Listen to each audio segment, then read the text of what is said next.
तो बिहार के बाद अब रुक करते हैं दिल्ली का, जहां सुप्रीम कोर्ट ने राज्यपाल और राष्ट्रपति के अपने पास बिल को रोके रखने के मामले को लेकर जो याचिका लगी थी उस पर फैसला सुनाया। और सीधे तौर पर सुप्रीम कोर्ट ने कहा कि राज्यपाल के पास इस तरह से किसी विधेयक को जो कि विधानसभा से पारित है उसको रोक लगाने के लिए पूरी तरीके से पावर नहीं है। गवर्नर के पास तीन ही ऑप्शन बचते हैं, या तो उस बिल को मंजूरी दे दे, वो हस्ताक्षर कर दे, या फिर दोबारा से विचार करने के लिए उसको वापस से भेजा जाए, या तो फिर प्रेसिडेंट यानी कि राष्ट्रपति के पास भेजा जाए। सुप्रीम कोर्ट ने कहा कि बिलों की मंजूरी के लिए कोई समय सीमा तय नहीं की जा सकती है, अगर देरी होगी तो हम इस पर दखल दे सकते हैं। मामला तमिलनाडु गवर्नर और राज्य सरकार के बीच हुए विवाद से उठा है। राज्य सरकार के बिल रोक कर रखे गए थे, जिसके बाद तमिलनाडु सरकार ने इसको लेकर आपत्ति जताई थी। 12 बिल दिए थे, जिसमें से 10 को वापस भेजा गया, 2 को राष्ट्रपति के पास भेजा गया था मंजूरी के लिए।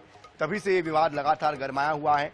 इस पूरे मामले को लेकर तरह तरह के मत भिन्नता भी सामने आई थी कि क्या राज्यपाल और राष्ट्रपति को सुप्रीम कोर्ट कंट्रोल कर सकता है। संवैधानिक अधिकारों को लेकर भी कई तरह के सवाल खड़े हुए थे।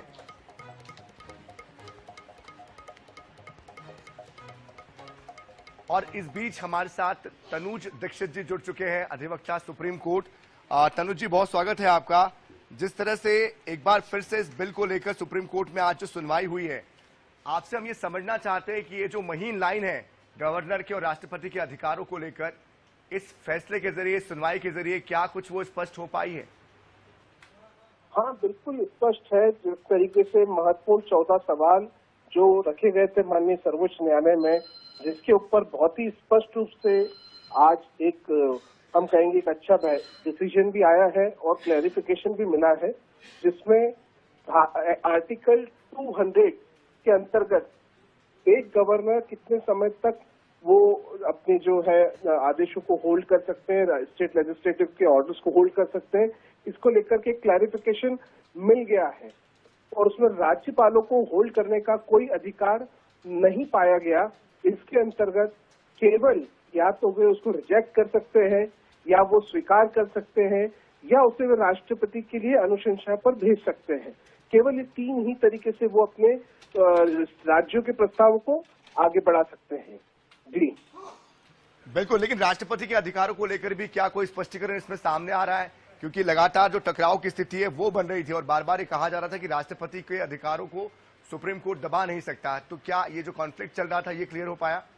बिल्कुल क्लियर है। बिल्कुल माननीय सर्वोच्च न्यायालय ने बात कही है कि राष्ट्रपति के पास में अपने खुद के अधिकार होते हैं और कोर्ट जो है वो प्रेसिडेंट के ऊपर नहीं है।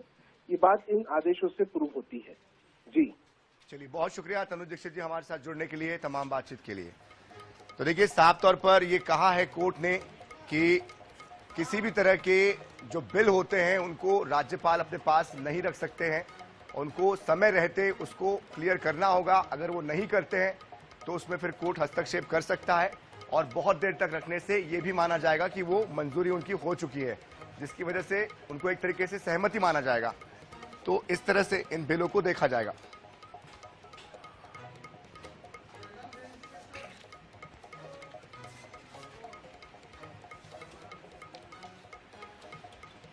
तो एक सीमित अवधि के अंतर्गत ये राज्यपाल को, हालांकि कोई टाइमलाइन या डेडलाइन ऐसी तय नहीं की गई है, लेकिन जो बातें सामने आ रही है उसमें ये कहा गया है कि राज्यपाल चूंकि उन्हीं बिलों को लेकर हस्ताक्षर कर रहे हैं जो कि पहले ही विधानसभा में या सदन के अंदर पारित हो चुके हैं, उसके बाद उनको उस पर हस्ताक्षर करने होंगे और वो नहीं करते हैं तो दोबारा विचार करने के लिए वो सदन के पास वापस भेजे, या तीसरी स्थिति ये है कि वो सीधे राष्ट्रपति के पास भेजे, राष्ट्रपति उस पर अंतिम निर्णय ले।